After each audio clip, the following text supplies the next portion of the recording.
नमस्कार दोस्तों, इस वीडियो में आप सीबीएसई बोर्ड के द्वारा आयोजित की गई सीटेट दिसंबर 2021 के दिनांक 30 दिसंबर शिफ्ट के पेपर के चाइल्ड डेवलपमेंट एंड पेडागोजी यानी कि सीडीपी पार्ट का कंप्लीट सॉल्यूशन देखने जा रहे हैं।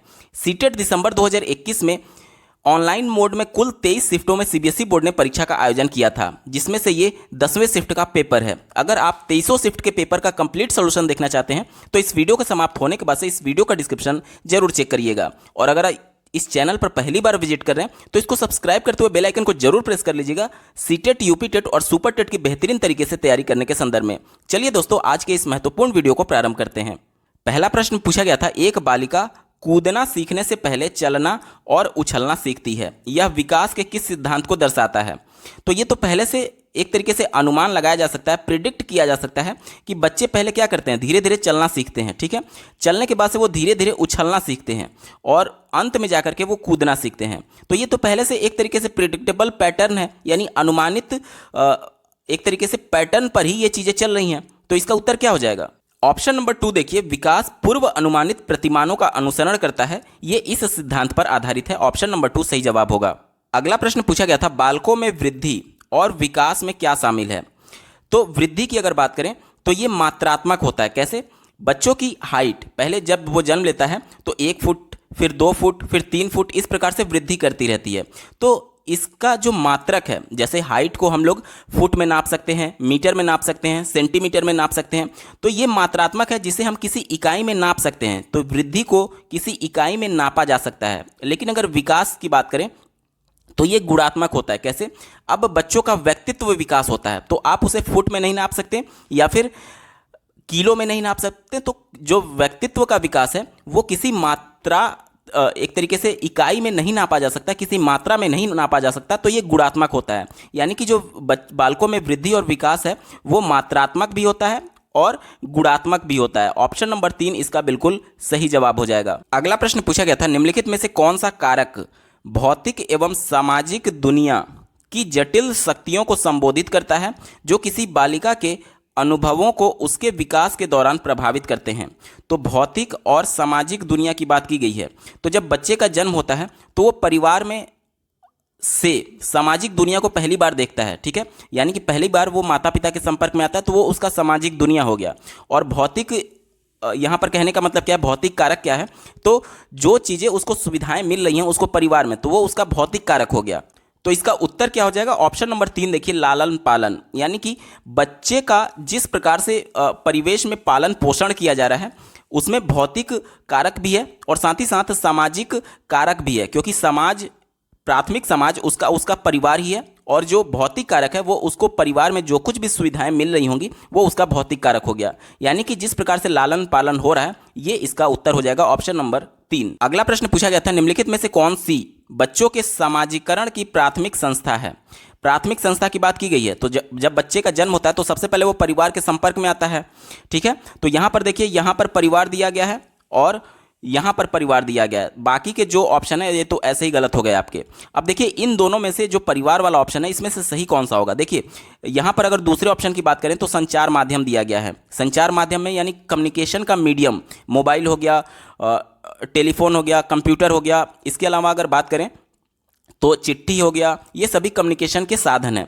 तो क्या बच्चे जन्म लेने के तुरंत बाद इन सब के संपर्क में आते हैं? नहीं आते हैं। तो ये विकल्प निगेटिव था, आपका उत्तर नहीं होगा। लेकिन अगर बात करें ऑप्शन नंबर 4 की, देखिए, परिवार एवं पास पड़ोस, जब बच्चे का जन्म होता है तो धीरे धीरे जैसे वो 2-3 महीने का होता है तब जब वो बाहर टहलने के लिए निकलता है अपने माता पिता के साथ तो निश्चित तौर पर अपने आस पड़ोस के लोगों के संपर्क में आता है। इस वजह से परिवार और जो पास पड़ोस है वो प्राथमिक संस्था हो जाएगी समाजीकरण की। ऑप्शन नंबर 4 इसका बिल्कुल सही जवाब हो जाएगा। अगला प्रश्न पूछा गया था, कमल स्वयं को तर्क देता है कि यदि तनु उसे एक क्रेयॉन देगी तो वह भी उसे एक क्रेयॉन देगा ताकि उपहारों के लेन देन में समानता हो। कमल लॉरेंस कोहलबर्ग के नैतिक विकास के किस चरण में है? यहाँ पर ध्यान से समझिएगा, कमल को जब एक गिफ्ट मिल रहा है तो वो भी एक गिफ्ट दे रहा है उसे जिसने उसको गिफ्ट दिया था, यानी कि जैसे को तैसा वाला सेंस आ रहा है। एक और उदाहरण समझिए कि किसी बच्चे ने किसी दूसरे बच्चे की पेंसिल तोड़ दी तो उसे लगेगा कि उसने जब मेरी पेंसिल तोड़ी है तो मैं भी उसका पेंसिल तोड़ दूंगा। यानी कि जैसे को तैसा, जैसा व्यवहार मेरे साथ हो रहा है मैं भी वैसा ही व्यवहार दूसरे के साथ करूंगा। तो ये किस सिद्धांत लॉरेंस कोहलबर्ग के पहला चरण जो कि नैतिक पूर्व अवस्था है उसके दूसरे उपचरण से संबंधित है, यानी कि यांत्रिक उद्देश्य अभिनवीकरण। इसको अंग्रेजी में नाम याद जरूर रखिएगा, क्योंकि हिंदी में कई बार नाम बदल जाते हैं लेकिन अंग्रेजी में कॉमन होता है। इसको अंग्रेजी में इंस्ट्रूमेंटल पर्पज ओरिएंटेशन कहते हैं, यानी कि जैसे को तैसा। ठीक है।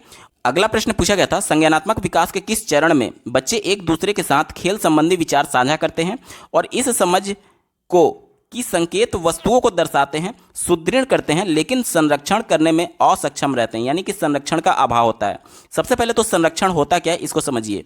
एक होता है विलोमीयता और एक होता है संरक्षण। देखिए विलोमीयता जो होता है, मान लीजिए यहाँ पर मैं एक यहाँ पर वर्ण लिख रहा हूँ व, ठीक है, एक वर्ण लिखा मैंने व। अब बच्चों के सामने जब मैं व लिखूंगा और इसके बाद से ऐसे कर दूंगा, अब मैं अगर उससे पूछता हूँ कि व कहाँ गया, तो वो कहेगा कि वह अब इसमें नहीं दिख रहा है, अब उसको केवल क दिख रहा है। तो अगर किसी आगे बढ़ जाने के बाद से अगर वो पीछे नहीं आ पा रहा है तो ये अपलटावीपन है या फिर अविलोमीयता है। और अगर वो ये समझने लगे कि अगर इसको हटा दिया जाए तो फिर से वह बच जाएगा, तो ये पलटावीपन है या फिर विलोमीयता है। ये तो हो गया विलोमीयता के बारे में। और संरक्षण क्या होता है, देखिए संरक्षण, अगर मान लीजिए यहाँ पर मैं एक त्रिभुज बनाता हूँ कुछ इस प्रकार से, ठीक है, और उसके बाद से यहाँ से फिर से एक और लाइन खींच देता हूँ, तो अब मैं बच्चे से पूछूंगा कि अब कितने त्रिभुज हैं, तो वो कहेगा इसमें 2 त्रिभुज हैं। और अगर मैं उससे पूछूं कि पहले कितने त्रिभुज थे, तो अब वो देख नहीं पाएगा, अब वो कहेगा इसमें तो 2 ही त्रिभुज हैं। वो नहीं समझ पाता कि इस लाइन को अगर हटा दिया जाए तो केवल एक त्रिभुज बचेगा, जो कि पहले हमने देखा था। तो यही चीज़ होती है, देखिए जो पलटावीपन होता है या फिर विलोमीयता होती है वो अक्षर में या फिर अंकों में होता है, और जो संरक्षण होता है वो चित्रों में होता है, ज्यामिति में होता है। ठीक है। तो अगर वो इस बात को समझ जाए कि इस लाइन को हटाने पर पहले वाला त्रिभुज हमारा मिल जाएगा, तो ये संरक्षण है। और अगर इस बात को नहीं समझ पा रहा है कि इस लाइन को हटाने पर हमारा पहला वाला आकृति मिल जाएगा, तो ये संरक्षण का अभाव है। तो यहाँ पर संरक्षण करने में असक्षम बोला जा रहा है, यानी कि संरक्षण का अभाव अभी उसमें है। ठीक है। तो ये किस चरण में होता है, पूर्व संक्रियात्मक अवस्था में होता है। ठीक है। ऑप्शन नंबर 3 इसका बिल्कुल सही जवाब हो जाएगा। अगला प्रश्न पूछा गया था, एक 6 वर्षीय बालिका सोचती है कि लंबे गिलास में छोटे और चौड़े बर्तन से अधिक पानी आता है, यद्यपि उसकी आंखों के सामने ही पानी के एक बर्तन से दूसरे बर्तन में पलटा गया है। पियाजे के अनुसार बालिका का यह सोच किस योग्यता की कमी के कारण है। ध्यान से समझिएगा, बालिका को ये लग रहा है कि जैसे मान लीजिए एक बड़ा गिलास था, एक बड़ा बर्तन था जो कि इतना चौड़ा था और इसकी हाइट कम थी। ठीक है, इसकी हाइट कम है, और इसमें जो पानी था, ठीक है, जो भी जितना भी पानी था उसको उसने एक बड़े गिलास में, जिसकी लंबाई यहाँ पर ज़्यादा है, ठीक है, लंबाई ज़्यादा है लेकिन चौड़ाई कम है, इसमें डाल दिया। देखिए अब इसकी लंबाई इतना हो गई और पहले लंबाई कितना थी, बस इतना ही थी। तो अब इसमें डाल दिया तो जो पानी का लेवल था ये एकदम ऊपर तक आ गया। क्यों? क्योंकि ये चूंकि कम चौड़ा था लेकिन लंबाई ज़्यादा था, इस वजह से ऊपर तक भर गया। तो अब बच्ची को ये लग रहा है कि इस वाले ग्लास में, जो ये पतला वाला ग्लास है, इसमें पानी की मात्रा ज़्यादा है। तो ये आपसे पूछा जा रहा है कि जीन पियाजे के अनुसार इसमें कौन सी योग्यता की कमी के कारण ऐसा हो रहा है। तो देखिए बालिका सिर्फ एक एस्पेक्ट को देख पा रही है, एक बार में केवल एक ही चीज़ को देख पा रही है कि इसकी लंबाई ज़्यादा है, इसकी लंबाई इस वाले गिलास से ज़्यादा है, बस यही वो देख पा रही है। वो दूसरा एस्पेक्ट नहीं देख पा रही है कि इसकी चौड़ाई भी तो कम है, इसकी लंबाई ज़्यादा है लेकिन इसकी चौड़ाई कम है। इस वजह से चूंकि एक बार में एक ही एस्पेक्ट पर नज़र डाल पा रही है, दूसरे एस्पेक्ट को वो इग्नोर कर दे रही है या फिर उसे समझ नहीं पा रही है, इसलिए ये केंद्रीयकरण की वजह से ये प्रॉब्लम हो रहा है। यानी कि एक समय में केवल एक एस्पेक्ट पर ध्यान दे पाना या फिर केंद्रित कर पाना ही केंद्रीकरण है, और अगर सभी एस्पेक्ट्स पर एक साथ ध्यान दे लेती है तो वो विकेंद्रीकरण है। ठीक है, तो इसका उत्तर क्या हो जाएगा? Option number 3 अकेंद्रिता। विकेंद्रिता या फिर अकेंद्रिता दोनों एक ही सेंस में यूज किया जाता है, यानी कि अभी वो केवल एक एस्पेक्ट पर ध्यान दे पा रही है कि ग्लास लंबा था इस वजह से उसमें ज़्यादा पानी है। तो इसका उत्तर क्या हो जाएगा? ऑप्शन नंबर 3 अकेंद्रियता इसका सही जवाब है। अगला प्रश्न पूछा गया था, बच्चा कहता है कि मैं पहेली के इस हिस्से को पूरा नहीं कर पा रहा हूँ, अध्यापक यहाँ कौन सा टुकड़ा आना चाहिए क्योंकि ये बिल्ली के पैर हैं। बच्चा बोलता है पंजे। अध्यापक सही, कौन सा टुकड़ा पंजे जैसा दिखता है? बच्चा बोलता है यह वाला। उपयुक्त बातचीत में सामाजिक अंतःक्रिया की किस विशेषता पर प्रकाश डाला गया है? तो ये लेव वाइगोत्स्की के पाठ से संबंधित है, यानी कि ऑप्शन नंबर 3 स्कैफोल्डिंग का उदाहरण है। यानी कि बच्चे की हेल्प की जा रही है, एक तरीके से उसका ढांचा निर्माण किया जा रहा है। तो ये ऑप्शन नंबर 3 पाड़ स्कैफोल्डिंग इसका सही जवाब होगा। अगला प्रश्न पूछा गया था, लेव वाइगोत्स्की का संज्ञानात्मक विकास का सिद्धांत किससे संबंधित है? तो उन्होंने सामाजिक सांस्कृतिक विकास का सिद्धांत दिया था। ऑप्शन नंबर 1 देखिए, सामाजिक सांस्कृतिक दृष्टिकोण इसका सही जवाब है। अगला प्रश्न पूछा गया था, पियाजे के सिद्धांत पर आधारित एक रचनावादी कक्षा में बच्चे किस तरीके से सीखते हैं? तो पियाजे की बात की जा रही है, तो पियाजे संज्ञानात्मक विकास का सिद्धांत दिए थे, जिसमें उन्होंने बताया था कि बच्चे अपने ज्ञान का निर्माण स्वयं करते हैं, अपने संज्ञान का निर्माण स्वयं करते हैं। तो ऑप्शन नंबर 4 देखिए, स्वतः स्फूर्त गतिविधियों से सीखते हैं, विकल्प 4 सही जवाब होगा। अगला प्रश्न पूछा गया था, हार्वर्ड गार्डनर के बहुबुद्धि सिद्धांत के अनुसार यदि किसी व्यक्ति में दूसरों के अभिप्राय, भावनाओं और व्यवहार को समझने की योग्यता है तो इसे उसमें निम्नलिखित में से कौन सी बुद्धि कही जाएगी? ध्यान से समझिएगा, दूसरों की बात की जा रही है, यानी एक व्यक्ति किसी दूसरे व्यक्ति के भावनाओं को समझ रहा है, उसके व्यवहार को समझ रहा है, तो ये अंतःवैयक्तिक बुद्धि का उदाहरण है। अंतःवैयक्तिक मतलब कि इंटरपर्सनल, यानी कि एक व्यक्ति दूसरे के अंदर झांकने की कोशिश कर रहा है तो ये अंतःवैयक्तिक होगा। और अगर वही व्यक्ति अपने अंदर झांक रहा होता तो इसे अंतरावैयक्तिक कहते हैं, यानी कि इंट्रापर्सनल। यानी कि सीधे शब्दों में आप समझिए, अगर आप दूसरे के अंदर झांकेंगे तो ये अंतःवैयक्तिक होगा, और अगर अपने अंदर झांकेंगे तो ये अंतरावैयक्तिक होगा। यहाँ पर चूंकि दूसरे की बात की गई थी, इसलिए ऑप्शन नंबर 4 यहाँ पर बिल्कुल सही जवाब हो जाएगा। अगला प्रश्न पूछा गया था, अध्यापकों को उदाहरण देते हुए महिलाओं को नर्स व अध्यापिका दिखाने में तथा पुरुषों को डॉक्टर और पायलट दिखाने तक सीमित नहीं करना चाहिए, इसमें क्या चिन्हित होता है? तो ध्यान से समझिएगा, महिला के लिए केवल 2 व्यवसाय यहाँ पर दिखाया गया है कि महिला या तो नर्स बनेगी या तो अध्यापक बनेगी, और पुरुषों के लिए क्या कहा जा रहा है कि या तो वो डॉक्टर बनेंगे या तो पायलट बनेंगे। यानी कि पहले से ये एक रूढ़िवादी अवधारणा को दिखा रहा है, यानी इसलिए यहाँ चूंकि महिला और पुरुष की बात की जा रही है इसलिए जेंडर रूढ़िवादिता को दिखा रहा है, ठीक है। लेकिन ये प्रश्न बहुत ज़्यादा विवादित था। सीबीएसई बोर्ड ने इस प्रश्न के 2 विकल्पों को सही मान लिया था रिवाइज्ड आंसर की में। ये भी हो सकता है कि जेंडर समरूपता को भी दिखा रहा है। कैसे? अब देखिए, यहाँ पर कहा जा रहा है कि सीमित नहीं करना चाहिए, सीमित नहीं करना चाहिए, यानी कि अगर सीमित कर देता है तब तो वो जेंडर रूढ़िवादिता था, और अगर सीमित नहीं करता है तो वो जेंडर समरूपता है, यानी कि महिला हो या फिर पुरुष हो, दोनों को समान रूप से दिख रहा है कि दोनों किसी भी व्यवसाय से जुड़ सकते हैं, किसी भी व्यवसाय में जा सकते हैं। तो ये सीबीएसई बोर्ड ने इसके दोनों विकल्पों को सही माना था, जेंडर रूढ़िबद्धता भी सही है और जेंडर समरूपता भी सही है। दूसरा और चौथा दोनों सही था। अगला प्रश्न पूछा गया था, यहाँ पर एक स्टेटमेंट दिया गया है और एक कारण यानी कि रीजन दिया गया है, और सही विकल्प का चयन आपको करना है। यहाँ पर स्टेटमेंट ये दिया गया, देखिए, बच्चों के भाषाई विकास के लिए प्राथमिक स्तर की कक्षाओं में मुद्रित समृद्ध परिवेश यानी कि प्रिंटेड इन रिच इन्वायरमेंट की बात की जा रही है, आवश्यक है। आप बच्चों का किताब देखेंगे तो उसमें बहुत अच्छे आकर्षित करने वाले इमेज प्रिंट होते हैं, तो ये उसी की बात कर रहा है कि भाषाई कौशल को विकसित करने में ये मददगार होता है। तो ये विकल्प पॉजिटिव था, क्योंकि बच्चे उसको देख करके आकर्षित होते हैं और कहीं ना कहीं उनका पढ़ाई के प्रति रुचि जागृत होता है, तो ये पॉजिटिव था, इसलिए सही हो जाएगा। दूसरा देखिए, कहा जा रहा है कि भावनाओं के अधिगम में महत्वपूर्ण भूमिका है, ये भी पॉजिटिव है। कैसे? देखिए, भावना क्या होती है? आज अगर आपको कुछ दर्द हो रहा है, दर्द महसूस हो रहा है, तो ये आपकी भावना है। आप खुश हैं तो ये आपकी भावना है।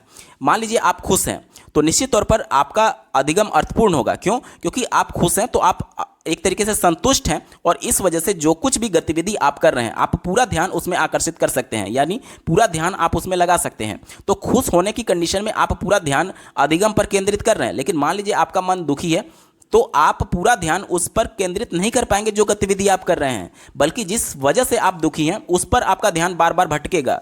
तो इस वजह से भावनाओं की अधिगम में महत्वपूर्ण भूमिका होती है, ये बात बिल्कुल सही है। लेकिन जो रीजन है वो स्टेटमेंट का व्याख्या नहीं कर रहा है। दोनों अलग अलग सही है, लेकिन कोई किसी की व्याख्या नहीं कर रहा है। इस वजह से देखिए, ऑप्शन नंबर 2 ए और आर दोनों सही है, लेकिन आर सही व्याख्या नहीं करता है ए की। विकल्प 2 सही उत्तर होगा। अगला प्रश्न पूछा गया था, जब हरजोत को अपने प्रदत्त कार्य में सितारा नहीं मिलता है तो वह बहुत परेशान हो जाती है। यानी कि एक असाइनमेंट बच्चों को दिया गया है और उसमें उसको स्टार नहीं मिला। स्टार इस सेंस में आप समझ सकते हैं, जैसे कि बच्चों को गुड मिलता है, वेरी गुड मिलता है तो बहुत खुश हो जाते हैं, और मान लीजिए बच्चे को गुड नहीं मिला, वेरी गुड नहीं मिला तो वो थोड़ा सा परेशान हो जाते हैं, दुखी हो जाते हैं। उस सेंस में आया हुआ है। तो आगे आपसे कहा जा रहा है कि अपने काम के संदर्भ में दी गई किसी भी आलोचनात्मक टिप्पणी के प्रति वह रक्षात्मक रुख अपनाती है। रक्षात्मक कहने का मतलब कि मान लीजिए उसको कोई फीडबैक दिया गया कि तुम्हारी राइटिंग अच्छी नहीं है, तुम अच्छे से और पढ़ाई करो, तो ये आलोचनात्मक टिप्पणी हो गई। ठीक है, उस बच्चे के प्रति आलोचनात्मक टिप्पणी हो गई, तो इसके प्रति वो रक्षात्मक रुख अपनाने लगती है, वो बहाना बनाने लगती है कि कल मेरा पेट दर्द कर रहा था, मुझे ये समस्या थी, इस वजह से मैं पढ़ाई नहीं कर पाया। तो ये सब चीज़ें रक्षात्मक रुख है। तो आगे पढ़िए, इस संबंध में निम्नलिखित में से कौन सा उपागम सबसे अधिक उपयोगी होगा, ठीक है, प्रभावकारी होगा। तो देखिए, बच्चे को हमें यह समझाना है कि हर काम में आपको स्टार नहीं दिया जा सकता, इस वजह से क्योंकि बच्चा को अगर बार बार वेरी गुड दिया जाए तो क्या ये संभव है कि वो गलत भी अगर लिखा है तो उसको वेरी गुड दिया जाए, या फिर सही से वो नहीं लिखा है तो बार बार क्या, अगर वेरी गुड बहुत अच्छा भी परफॉर्म कर रहा है, अगर वेरी गुड उसको बार बार दिया जाए तो क्या वो उसका धीरे धीरे एक तरीके से मोटिवेशन खत्म नहीं होने लगेगा? क्योंकि किसी भी चीज़ की अधिकता जो होती है वो मोटिवेशन को खत्म करने का काम करने लगती है। ऑप्शन नंबर 4 देखिए, यहाँ से हम लोग शुरुआत करेंगे, उसको किसी भी तरह की प्रतिपुष्टि नहीं देंगे। देखिए, बच्चा यहाँ पर परेशान है, बच्चा यहाँ पर परेशान है, तो आपको कुछ ना कुछ फीडबैक देना ही होगा उसे, ताकि उसकी परेशानी कुछ कम हो सके। क्योंकि इसके पहले वाले प्रश्न में हमने देखा कि जो बच्चों का एक तरीके से अगर खुश है तो वो अधिगम अर्थपूर्ण होगा, और अगर दुखी है, परेशान है, तो उसका अधिगम अर्थपूर्ण नहीं होगा। तो उसका आने वाले संप्रत्यय, आने वाले चैप्टर्स में भी कॉन्सेप्ट क्लियर नहीं हो पाएगा अगर वो परेशान रहेगा, ठीक है। तो आपको कुछ ना कुछ प्रतिपुष्टि उसको देना ही देना है। ये विकल्प निगेटिव था, इस वजह से उत्तर नहीं होगा। तीसरा देखिए, यह सुनिश्चित करना कि उसे किसी भी प्रदत्त कार्य में कोई सितारा या पुरस्कार ना मिले जिससे उसकी आदत ना पड़े। देखिए, मोटिवेशन के लिए यह आवश्यक है कि आप कुछ ना कुछ उसको देते रहें पुरस्कार के तौर पर, लेकिन ये अधिकता नहीं होनी चाहिए। आप जब बच्चे रहे होंगे तो आपके परिवार में निश्चित तौर पर आपको ये जरूर लालच दिया जाता होगा कि अगर तुम फर्स्ट आओगे तो आपको ये चीज़ मिलेगा। क्यों दिया जाता था? ताकि आप इंटरनली मोटिवेट रहें उस काम को करने के लिए। लेकिन जब बार बार आपको हर काम के लिए ये बोला जाने लगे कि अगर आपके परिवार के सदस्य कोई बोले कि एक गिलास पानी ला दो, इसके लिए मैं आपको एक टॉफ़ी दूंगा, ये काम कर दो, इसके लिए ये टॉफ़ी दूंगा, तो मोटिवेशन ज़्यादा हो जाएगा। किसी भी काम की अधिकता जो होती है वो काम को बिगाड़ने का काम करती है। यहाँ पर यह कहा जा रहा है कि यह सुनिश्चित करना कि उसे किसी भी प्रदत्त कार्य में कोई सितारे या पुरस्कार ना मिले जिससे उसकी आदत ना पड़े। देखिए, अब बिल्कुल भी ना दिया जाए ये भी गलत है, क्योंकि थोड़ा सा उसको मोटिवेशन की आवश्यकता होगी, इस वजह से ये निगेटिव था, आपका उत्तर नहीं होगा। दूसरा देखिए, यह सुनिश्चित करना कि उसे उसके हर प्रदत्त कार्य में सितारा मिले जिससे कि वह परेशान ना हो। अब केवल इसलिए कि वह परेशान ना हो, दुखी ना हो, इस वजह से हर काम के लिए, चाहे वो गलत कर रही है या फिर सही कर रही है, सबके लिए उसको आपने वेरी गुड दे दिया या फिर पुरस्कार दे दिया या फिर मोटिवेशन दे दिया, तो ये अति हो गया। मतलब कि हर काम में उसको मोटिवेशन के लिए पुरस्कार नहीं दिया जा सकता। जो काम उसने गलत किया उसमें उसको शाबाशी नहीं दिया जा सकता। ये निगेटिव था, आपका उत्तर नहीं होगा। एक ही विकल्प बचा, ऑप्शन नंबर 1 देखिए, उसे रचनात्मक प्रतिपुष्टि देना। रचनात्मक प्रतिपुष्टि कहने का मतलब क्या है कि आप उसे फीडबैक तो देंगे, लेकिन वो एक तरीके से क्रिएटिव फीडबैक होगा, प्रत्येक प्रदत्त कार्य के लिए अलग अलग हो सकता है, ठीक है। और अपना काम दोहराने के लिए कहेंगे, चूंकि वह गलती की थी, इस वजह से आप उसको फिर से कहेंगे कि आप अपने काम को दोहराइए, इसमें जो त्रुटि है उसको सुधारिए, ठीक है। तो ये सबसे ज़्यादा अप्रोप्रिएट था और यही सबसे ज़्यादा आपका सही उत्तर हो जाएगा। विकल्प नंबर 1 सही जवाब है। अगला प्रश्न पूछा गया था, निम्नलिखित में से कौन सी पोर्टफोलियो की विशेषता नहीं है? सबसे पहले तो पोर्टफोलियो के बारे में जान लेते हैं। तो पोर्टफोलियो बेसिकली एक सत्र के दौरान बच्चों की उपलब्धि क्या है शैक्षणिक कार्यों में या फिर अन्य किसी भी गतिविधियों में, उसका जो पॉजिटिव सेंस होता है वो इस पोर्टफोलियो में मेंटेन किया जाता है। बेसिकली आप समझ सकते हैं कि ये एक फाइल होता है जिसमें बच्चों की परफॉर्मेंस को मेंटेन किया जाता है पिछले एक सत्र के दौरान, ठीक है। और जब ये बच्चा मान लीजिए कक्षा 3 में है और कक्षा 4 में जाएगा तो ये पोर्टफोलियो का फाइल कक्षा 4 के अध्यापक को दे दिया जाएगा। उसको ये समझने में मदद मिलेगी कि बच्चे के पिछले एक साल के दौरान कैसा परफॉर्मेंस रहा है। तो ये पोर्टफोलियो होता है, ठीक है। अब आपसे पूछा जा रहा है कि इसकी कौन सी विशेषता नहीं है, यानी निगेटिव सेंस वाला आपका उत्तर होगा। पहला देखिए दिया गया है, पोर्टफोलियो समय विशेष के दौरान किए गए कार्यों को संकलित करता है और विकासात्मक परिवर्तन पर प्रकाश डालते हैं। ये विकल्प बिल्कुल सही है। समय विशेष का मतलब यहाँ पर टाइम बॉन्ड है कि आप एक शैक्षिक सत्र यानी एक साल का ही उसका परफॉर्मेंस नोट डाउन करेंगे, तो ये बिल्कुल पॉजिटिव था, इस वजह से आपका उत्तर नहीं होगा क्योंकि निगेटिव सेंस में आपको उत्तर देना है। दूसरा दिया गया है, पोर्टफोलियो विद्यार्थियों को अभिकल्प करने, संग्रह करने और मूल्यांकन में संलग्न करते हैं। ये बात बिल्कुल सही है क्योंकि पोर्टफोलियो को देख करके आप बच्चे का मूल्यांकन कर सकते हैं, उसका परफॉर्मेंस आप एक तरीके से कलेक्टिव फॉर्म में रख सकते हैं कि अलग अलग गतिविधियों में उसने किस प्रकार से परफॉर्म किया और उसके आधार पर आप उसका मूल्यांकन कर सकते हैं। तो ये भी पॉजिटिव था, इस वजह से उत्तर नहीं होगा। तीसरा देखिए, पोर्टफोलियो विद्यार्थियों को स्वयं की अधिगम प्रगति के आकलन में संलग्न करने, स्वनियमितता को समुन्नत करते हैं। ये भी बिल्कुल सही है क्योंकि पोर्टफोलियो को देखकर के बच्चे भी समझ सकते हैं कि उनका परफॉर्मेंस कैसा रहा है, सेटिस्फैक्टरी रहा है या नहीं रहा है। तो ये बच्चों के स्वयं के आकलन में भी मदद करता है, इस वजह से पॉजिटिव था, इसलिए आपका उत्तर नहीं होगा। एक ही विकल्प बचा, ऑप्शन नंबर 4। देखिए क्या कहा जा रहा है, पोर्टफोलियो में असंबद्ध परीक्षण और क्विज होते हैं। और अधिगम के उत्पाद को सुनिश्चित करते हैं। देखिए, पोर्टफोलियो में कोई क्विज या फिर परीक्षा नहीं होती है, ये सबसे निगेटिव था, इस वजह से यही आपका उत्तर हो जाएगा। पोर्टफोलियो आपके परफॉर्मेंस का रिकॉर्ड मात्र है, उसमें कोई भी क्विज नहीं होता है। चौथा विकल्प निगेटिव था, इस वजह से यही सही उत्तर हो जाएगा।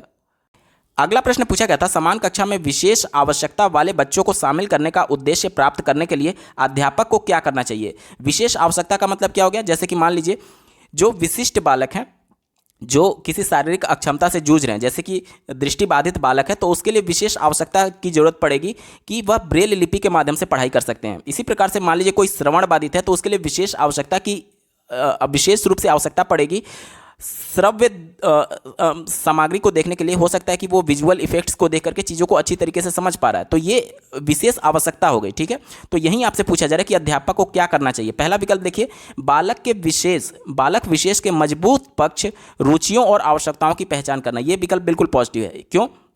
देखिए, बालक के जब मजबूत पक्ष और उसकी रुचि के बारे में टीचर जानेगा, तो जाहिर सी बात है बच्चा सुन नहीं सकता है या फिर देख नहीं सकता है, तो वो अपने आप को हीन समझेगा अन्य बच्चों से, और ये उसमें हीन भावना का विकास ना हो। इस वजह से जब वो टीचर उस बच्चे की, जो देख नहीं सकता या फिर सुन नहीं सकता, तो उसके रुचियों को अगर जान लेगा, तो निश्चित तौर पर उसके रुचि के अनुसार अगर कोई गतिविधि करा रहा है, तो निश्चित तौर पर वो उसमें सहभागिता दिखाएगा, और जितना वो उसमें इंटरेक्शन करेगा, सहभाग लेगा, उतना ही वह अपने आप को अलग नहीं समझेगा भीड़ से। तो ये पॉजिटिव था, इस वजह से आपका उत्तर होगा। ठीक है, दूसरा देखिए, व्यक्तिगत भिन्नताओं का निरादर करना और एक समानता सुनिश्चित करना। ये विकल्प निगेटिव है। कैसे? व्यक्तिगत विभिन्नता कहने का मतलब कि कोई सुन नहीं सकता, कोई बोल नहीं सकता, तो ये बोल रहा है कि सबको इग्नोर कर दीजिए और सबके लिए एक समान सुनिश्चित करिए, एक ही समान विधि से पढ़ाइए। क्या ये संभव है कि जो सामान्य बालक हैं, जो कि सुन सकते हैं, उसके माध्यम से जो सुन नहीं सकता, क्या वो बच्चों को पढ़ाया जा सकता है? नहीं पढ़ाया जा सकता। जो बच्चे देख नहीं सकते, बिना ब्रेल लिपि के माध्यम से क्या उनको पढ़ाया जा सकता है? नहीं पढ़ाया जा सकता। तो ये सभी चीज़ों को निगेटिव कर रहा था कि एक समान सबको नहीं पढ़ाया जा सकता, और ये इस एक तरीके से इग्नोर करने की बात कर रहा था, तो ये निगेटिव था, आपका उत्तर नहीं होगा। तीसरा देखिए, अधिगम को सहज बनाने के लिए आकलन युक्तियों का अनुकूल करना। देखिए, अधिगम को सहज तभी बनाया जा सकता है जब आकलन युक्ति जो है उसको अनुकूल किया जाए बच्चों के अनुसार। मान लीजिए कोई बाधित बालक है, तो उसके लिए मूल्यांकन उस प्रकार से नहीं किया जा सकता जैसे कि दूसरे सामान्य बालक हैं। कोई श्रवण बाधित है, तो उसको मौखिक परीक्षा नहीं ली जा सकती। क्यों नहीं ली जा सकती? क्योंकि जब वो बच्चा प्रश्न को सुनेगा ही नहीं, तो उसका उत्तर क्या देगा?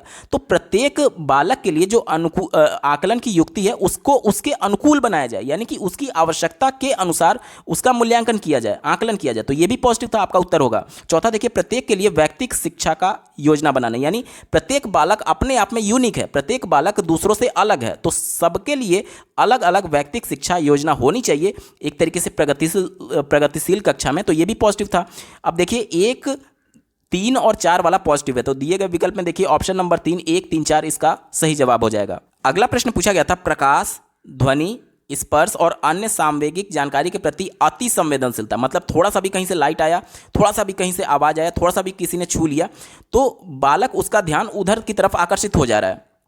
संचारण में शाब्दिक क्षीणता और अशाब्दिक होना, यानी बहुत कम बोलना, नित्य क्रमों पर अन्य व्यक्तियों को अति निर्भरता और दूसरों से नज़र चुराना किन बच्चों के प्राथमिक लक्षण हैं? तो ये बच्चा अपने आप में ही एक तरीके से स्वलीन है। ऑप्शन नंबर 3 सही जवाब हो जाएगा, स्वलीन स्पेक्ट्रम। यानी कि जब अपने आप में ही इंक्लूड है, बाहरी दुनिया से कुछ ज़्यादा लेना देना उसको नहीं है, तभी कहीं से अगर थोड़ा सा भी आवाज़ आ रहा है, प्रकाश आ रहा है, स्पर्श आ रहा है, तो वो बच्चा बिल्कुल एक्टिव हो जा रहा है और बिल्कुल भी वो बोलना नहीं चाह रहा है, अशाब्दिक हो रहा है। तो ये सभी अपने आप में खोना यानी स्वलीन स्पेक्ट्रम का उदाहरण है। ऑप्शन 3 सही जवाब होगा। अगला प्रश्न पूछा गया था, निम्नलिखित में से कौन सी रणनीति कक्षा में सुविधा वंचित समूहों से आने वाले बच्चों को शामिल करने के लिए प्रभावशाली नहीं है? जो निगेटिव है वहीं आपका उत्तर होगा। पहला देखिए, कक्षा में होने वाली चर्चाओं में शामिल होने का अवसर देना। यह विकल्प बिल्कुल पॉजिटिव था, इस वजह से उत्तर नहीं होगा। क्यों? क्योंकि जब बच्चा सुविधा वंचित है, तो वो अपने आप को समूह से अलग पाएगा, अपने आप को हीन समझेगा दूसरे बच्चों से। तो जब बच्चों को, उस सुविधा वंचित बच्चों को कक्षा में चर्चा में शामिल किया जाएगा, तो वो अपने आप को एक भीड़ का हिस्सा समझने लगेगा धीरे धीरे, क्योंकि वह अंतःक्रिया कर रहा होगा, इंटरेक्शन कर रहा होगा। तो ये विकल्प पॉजिटिव था, इस वजह से उत्तर नहीं हुआ, क्योंकि आपको निगेटिव सेंस में उत्तर देना है। दूसरा देखिए, विद्यालय की सभी गतिविधियों में बच्चों की सहभागिता सुनिश्चित करना।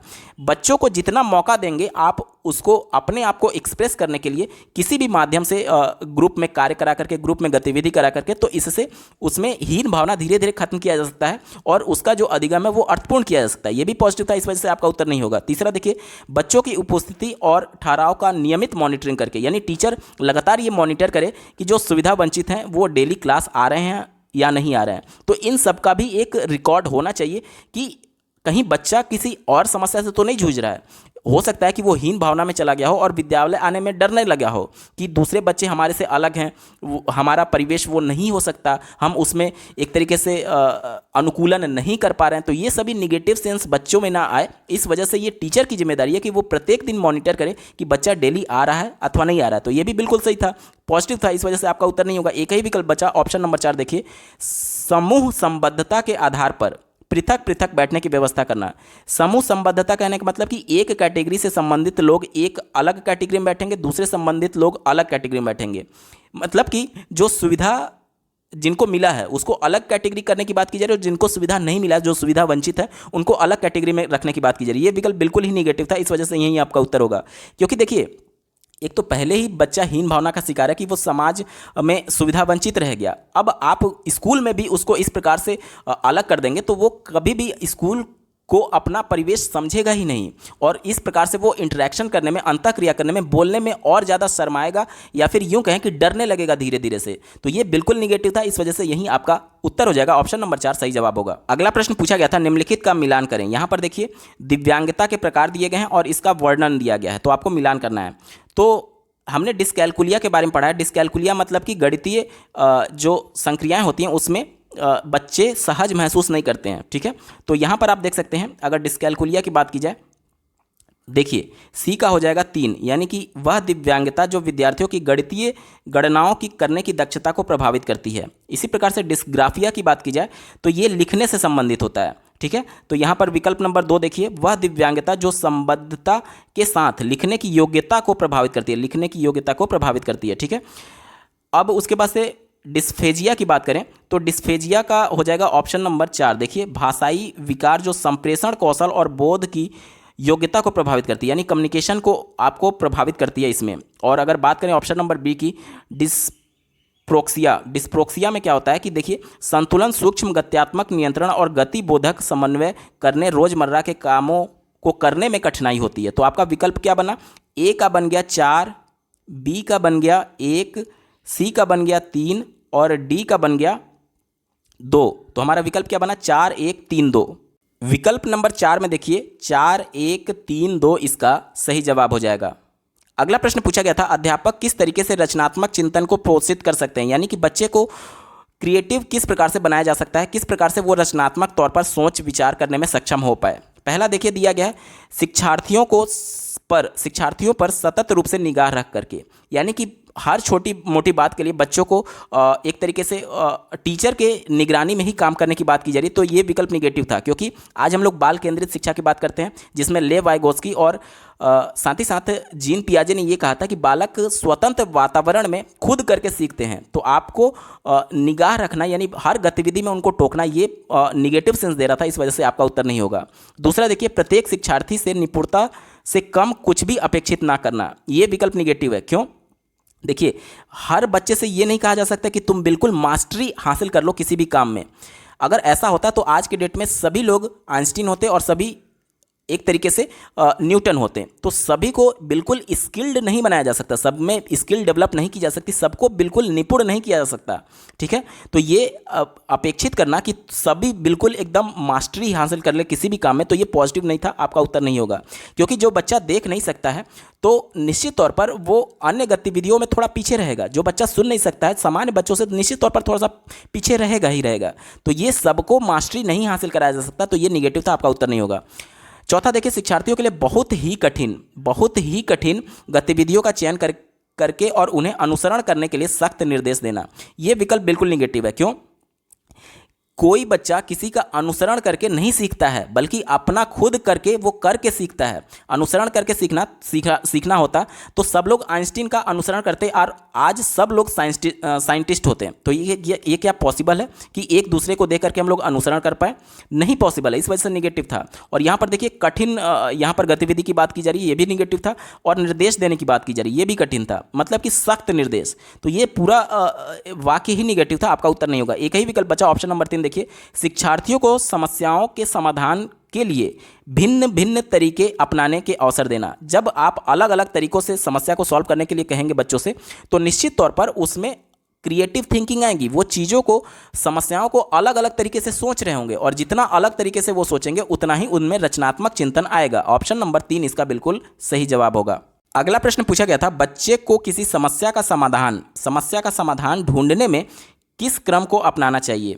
पहला देखिए दिया गया, समस्या की पहचान करना, यानी हमें क्या प्रॉब्लम है जिसको हमें सॉल्व करना है, यानी ये सही था, पहले पहचान करेंगे, उसके बाद से परिकल्पना बनाएंगे। परिकल्पना का मतलब क्या होता है? हाइपोथेसिस मतलब कि अगर मान लीजिए कोई समस्या है तो उसमें हम लोग ये विचार करते हैं, अगर मान लीजिए मैंने ऐसे किया तो ये हो जाएगा, वैसे किया तो ये हो जाएगा, ये सब परिकल्पना है। मतलब कि हाइपोथेटिकली सोचना कि अगर मैंने ये इसका सोल्यूशन निकाला तो इसका क्या प्रभाव पड़ सकता है। ये सिचुएशन अभी वास्तविक नहीं है, लेकिन आप उसमें परिकल्पना कर रहे हैं, ठीक है। तो ये उसके बाद से समस्या को सबसे पहले पहचान करने के बाद से हम लोग परिकल्पना करते हैं, उसके बाद से परिकल्पना का परीक्षण करते हैं कि जो सिचुएशन हम माइंड में सोच रहे हैं वो क्या एग्जिस्ट कर पाएगा, क्या ये वैलिड हो पाएगा। तो ये परिकल्पना का परीक्षण है, ठीक है। और उसके बाद से आंकड़ों का संग्रहण करते हैं, ठीक है।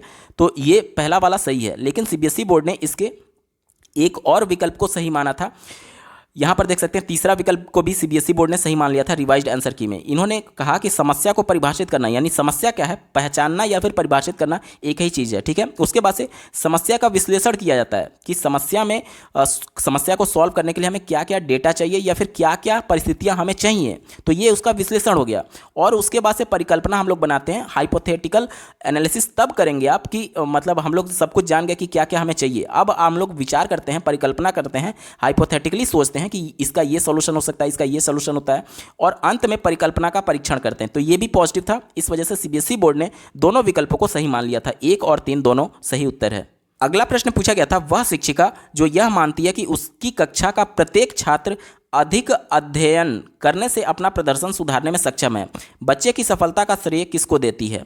देखिए टीचर ये है जो ये मानती है कि प्रत्येक बच्चा अगर ज़्यादा पढ़ेगा, ज़्यादा अध्ययन करेगा, ज़्यादा प्रयास करेगा, ज़्यादा प्रयत्न करेगा तो उसका परफॉर्मेंस सुधारा जा सकता है। तो निश्चित तौर पर टीचर जो है वो बच्चे के प्रयत्न को उसका सफलता का श्रेय देगी, क्योंकि वो मान रही है कि बच्चा प्रयत्न करेगा तभी वो सफल होगा। तो जाहिर सी बात है वो बच्चों के प्रयत्न को ही सफलता का श्रेय देगी। ऑप्शन नंबर 2 सही जवाब है।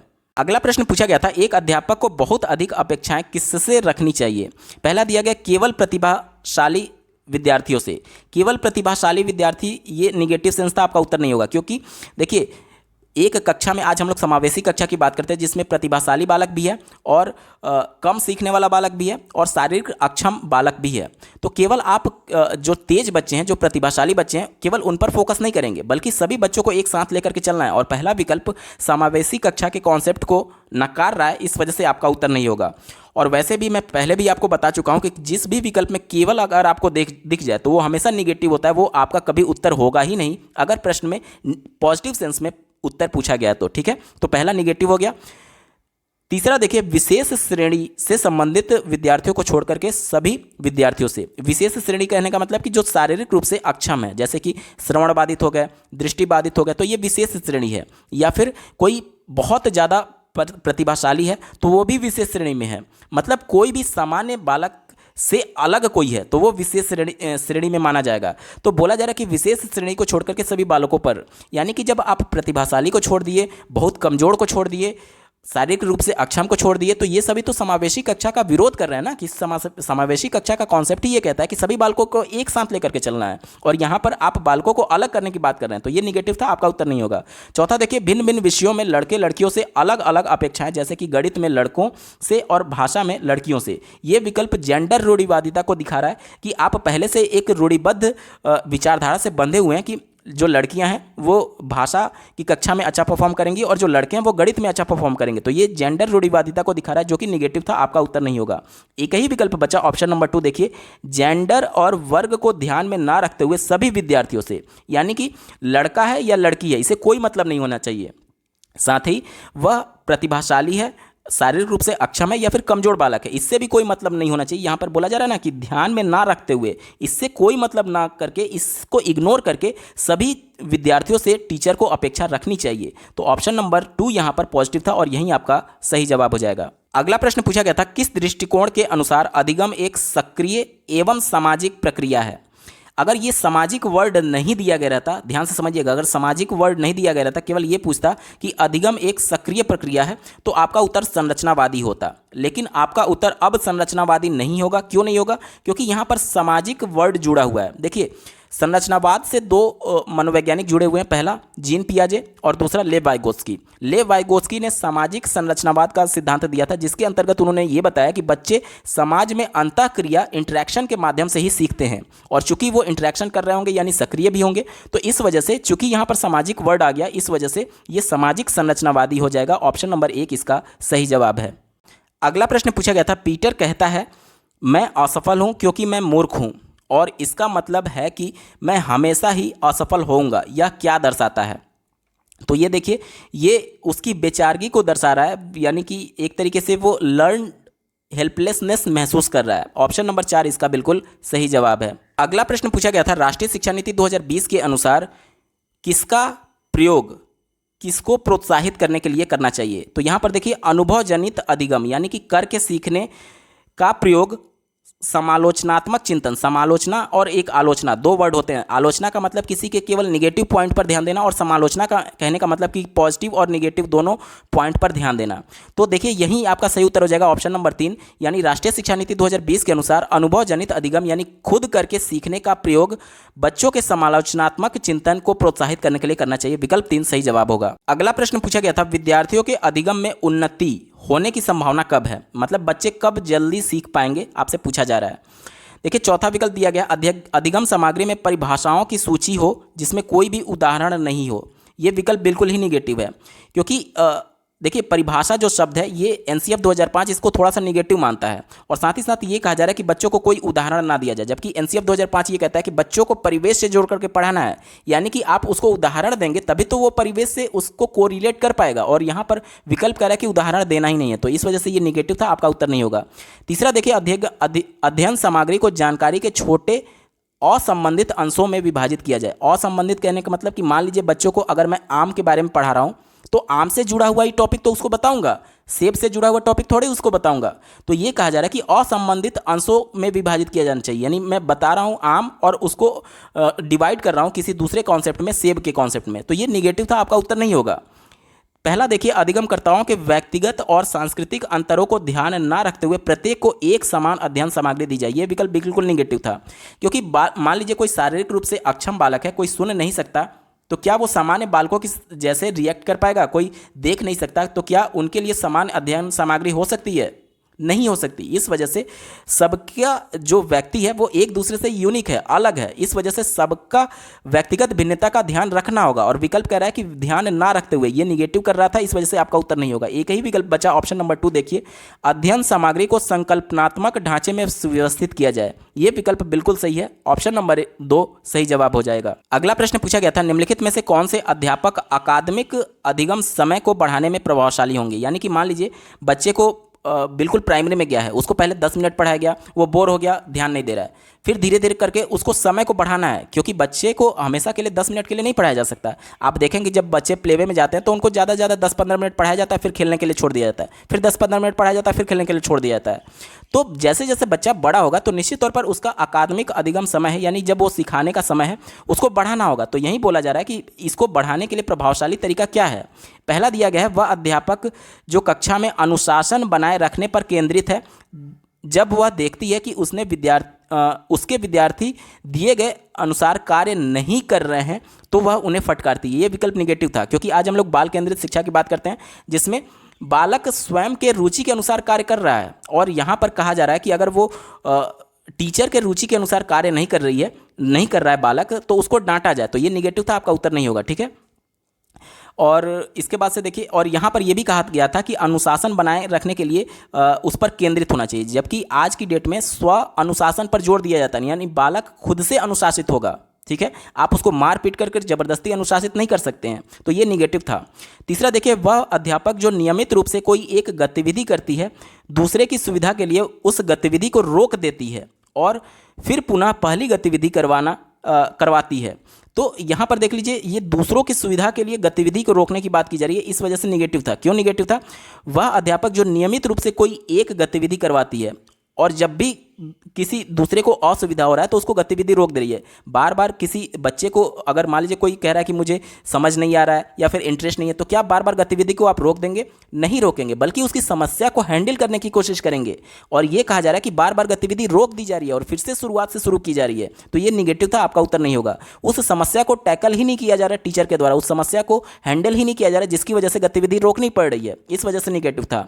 चौथा देखिए, वह अध्यापक जो अपने विद्यार्थियों से अपेक्षा करता है कि वे एकदम सीधे बैठें और अपना पूरा ध्यान श्यामपट्ट से नकल उतारने पर रखें। देखिए, पहले ये माना जाता था कि कक्षा में अगर शांति है तो बच्चे ध्यानपूर्वक पढ़ रहे हैं, लेकिन आज की डेट में ये माना जाता है कि बच्चों की कक्षा में एकदम शांति है तो ये माना जाता है कि बच्चे पढ़ाई नहीं कर रहे हैं, क्योंकि आज बच्चों की सहभागिता भी चाहिए, वो भी चाहिए कि वो भी इंटरेक्शन करें टीचर से, और इसलिए उनको बिल्कुल सीधे और शांत होकर के नहीं बैठाया जा सकता। और यहाँ पर श्यामपट्ट से उतारना कभी भी अधिगम नहीं है। अधिगम का मतलब होता है कि प्रयास करके आपके व्यवहार में क्या परिवर्तन हुआ, तो आप श्यामपट्ट से जब उतार रहे होंगे तो आपने तो कुछ प्रयास ही नहीं किया, आप तो सीधे नकल कर रहे हैं, कॉपी कर रहे हैं, तो ये निगेटिव था, आपका उत्तर नहीं होगा। एक ही विकल्प बचा, ऑप्शन नंबर 2। वह अध्यापक जो अपने विद्यार्थियों को बताती है कि उन्हें कोई गतिविधि कब तक पूरी कर लेनी है और दूसरी गतिविधि में जाने से पहले संगीत की धुन बजा देती है। यानी कि देखिए, अब यहाँ पर टीचर का रोल एक तौर पर बस देखने का है कि वो बच्चे खुद गतिविधि कर रहे हैं। देखिए, यहाँ पर कहा जा रहा है ना कि उन्हें कोई गतिविधि कब तक पूरी कर लेनी है, यानी अब यहाँ पर बच्चा खुद से गतिविधि कर रहा है और टीचर बस ये बता रहा है कि कितने समय में कंप्लीट कर लेना है। ठीक है, और साथ ही साथ जब पहला गतिविधि कंप्लीट हो जाएगा तो बच्चे थोड़ा सा बोर महसूस करने लगेंगे कि हाँ मैंने ये काम कर लिया, अब वो फ्री होने की कोशिश करेंगे, तो वहाँ पर तुरंत उसके द्वारा एक दूसरी क्रिया में जाने से पहले एक संगीत बजा दिया जा रहा है। इससे बच्चे थोड़ा सा इंटरटेन हो जा रहे हैं और वो अपने आप को फिर से ध्यान आकर्षित कर पा रहे हैं और अगली गतिविधि के लिए फिर से एक तरीके से उत्सुक हो जा रहे हैं। तो ये दूसरा वाला जो है ये सबसे ज़्यादा पॉजिटिव था, क्योंकि इसमें जो अधिगम का समय है वो बढ़ाया जा सकता है। ठीक है, तो दूसरा विकल्प पॉजिटिव था, ये आपका सही उत्तर हो जाएगा। अगला प्रश्न पूछा गया था, जब कोई विद्यार्थी परीक्षा में असफल होता है तो इसका क्या अर्थ है? पहला विकल्प देखिए, बालक ने उत्तर अच्छी तरीके से याद नहीं किया है। याद करना, रटना, इस प्रकार के जो सेंस हैं वो हमेशा निगेटिव होते हैं, एनसीएफ के अनुसार आपका उत्तर कभी भी होगा ही नहीं।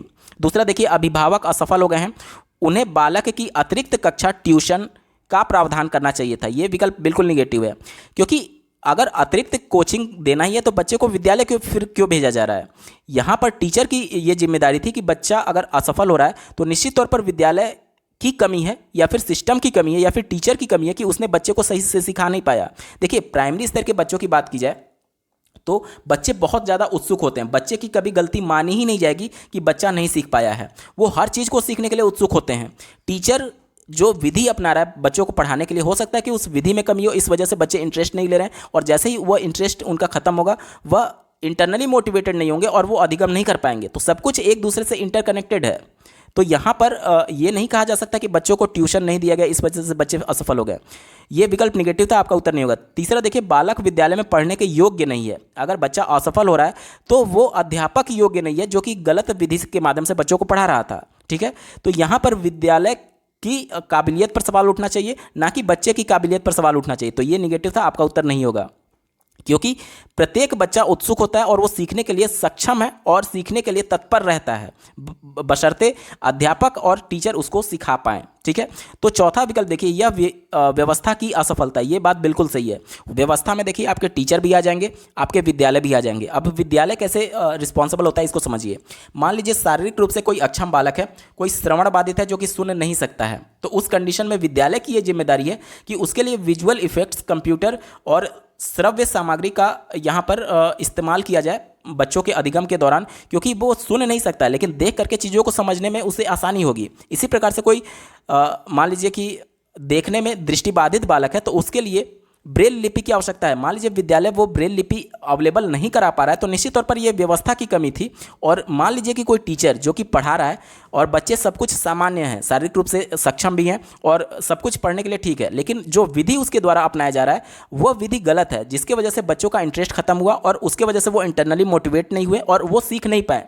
तो यहाँ पर व्यवस्था में आपके टीचर भी आएंगे, आपका विद्यालय भी आएगा। इस वजह से यही सबसे ज़्यादा अप्रोप्रिएट था और यही उत्तर हो जाएगा, ठीक है, क्योंकि यह व्यवस्था की असफलता है, ना कि बच्चे की असफलता है। दोस्तों, हम लोग पेपर के बिल्कुल अंतिम पड़ाव में आ चुके हैं। अभी तक का ये वीडियो आपको कैसा लगा कमेंट के माध्यम से जरूर बताइएगा, क्योंकि आपका एक कमेंट मुझे मोटिवेट करेगा ऐसे ही महत्वपूर्ण वीडियो लाने के संदर्भ में। इस पेपर का अंतिम प्रश्न पूछा गया था। यहाँ पर देखिए, एक स्टेटमेंट दिया गया है और दूसरा रीजन दिया गया है और आपसे दोनों को पढ़ करके सही विकल्प चुनने के लिए कहा जा रहा है। पहले स्टेटमेंट को पढ़ लेते हैं। दिया गया है, विद्यार्थियों को अर्थ ग्रहण करने में अपनी स्वाभाविक रुचियों को पोषित करने के लिए अवसर मिलने चाहिए, जैसा कि तरह तरह की वस्तुओं का उपयोग करना, प्रयोग एवं परीक्षण करना, मानस मंथन और चर्चाएं करना। मानस मंथन यानी ब्रेन स्टॉर्मिंग की बात की जा रही है और चर्चा करना यानी कि इंटरेक्शन करने की बात की जा रही है। प्रयोग करना यानी बच्चे खुद करके सीख रहे हैं। तो ये सभी चीज़ें पॉजिटिव सेंस में, इस वजह से ये आपका उत्तर हो जाएगा, यानी ये सही है, स्टेटमेंट सही है। अब कारण की बात कर लेते हैं। देखिए, कारण दिया गया है, अधिगम की प्रकृति क्रियाशील और सामाजिक है। ले वाइगोत्स्की के सिद्धांत के अनुसार ये दोनों पॉजिटिव हैं, ठीक है, क्योंकि बच्चे अपने ज्ञान का निर्माण स्वयं करते हैं। ये संरचनावाद मानता है कि बच्चे अपने ज्ञान का निर्माण स्वयं करते हैं, और ले वाइगोत्स्की मानते हैं कि बच्चे समाज में रह करके अंतःक्रिया के माध्यम से ही सीखते हैं। यहाँ पर देखिए, चर्चा करने की बात की जा रही थी। तो जो दूसरा है, यानी कि जो रीजन है, वो स्टेटमेंट का सही तरीके से व्याख्या कर रहा है और जो रीजन है वो भी सही है, यानी कि दोनों यहाँ पर सही है और जो रीजन है वो सही व्याख्या करता है ए की। तो ऑप्शन नंबर 1 देखिए, ए और आर दोनों सही है और आर जो है वो सही व्याख्या करता है ए की। पहला विकल्प सही उत्तर हो जाएगा। दोस्तों, यहाँ पर पूरा पेपर सॉल्व हो चुका है। आपको ये वीडियो कैसा लगा कमेंट के माध्यम से जरूर बताइएगा। साथ ही सीटेट दिसंबर 2021 के सभी शिफ्ट, जो कि 23 शिफ्ट में परीक्षा का आयोजन किया गया था, सभी शिफ्टों के पेपर का कंप्लीट सॉल्यूशन देखने के लिए इस वीडियो का डिस्क्रिप्शन जरूर चेक करिएगा। इस वीडियो को देखने के लिए आपका बहुत बहुत धन्यवाद। भगवान करे आपका दिन शुभ हो।